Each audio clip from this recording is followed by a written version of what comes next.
Well, in the art department, my name is officially Robert Hoekstra. In the art department, I'm known as Dr. Bob. Trust the chair, trust the chair. And in the engineering department, it's Dr. Hoekstra. I actually prefer Dr. Bob, but we were supposed to be more formal than that in engineering, so I maintain that guise in engineering.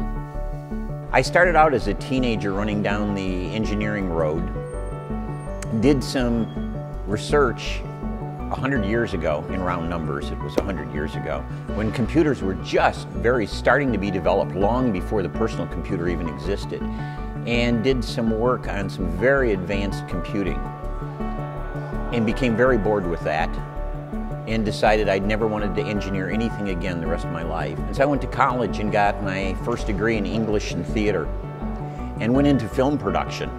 So I naturally live in both worlds, in the art world and the engineering world, and am frankly quite comfortable in both worlds. And I went to the technology fee and said, I'm proposing to have an open space for students to get together and create world-changing ideas. And we proposed this space to them, and they funded it.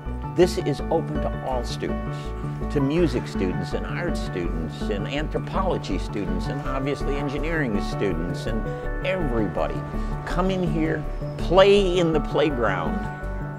Don't do homework here. There's lots of places to do homework. Come here and play and imagine a different world. Imagine what can be created in terms of new things that solve world's problems, new ideas that solve world's problems. This is a place for all of us to get together and play and change the world. This is my dream of bringing artists and engineers together to really work together in coming up with great ideas.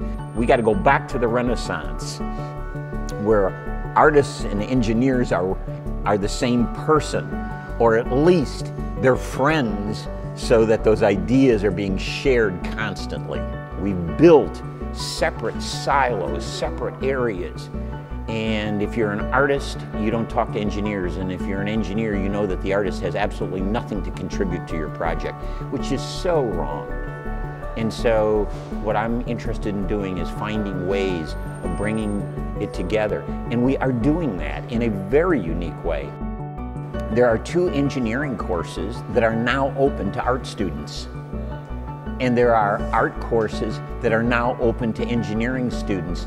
Engineering and art work very closely together. Certainly in sculpting it does, from the perspective of there's lots of things that I do in grinding and forming and shaping and all of that kind of things that are really more related to engineering. There is a critical need for engineers and artists to learn to speak each other's language a little bit and be able to work together. Because if you think about the Renaissance, artists and engineers were the same people, and some great breakthroughs happened in that way.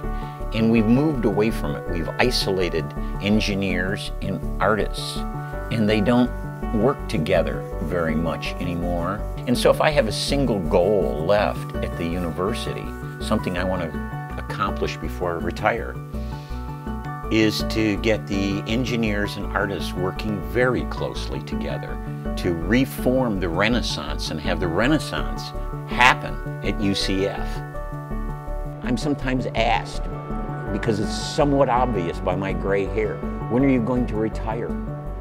And my answer is, I have no idea. As long as I can work with great students and professors across the university so that we can help change the world. Why would I go sit at home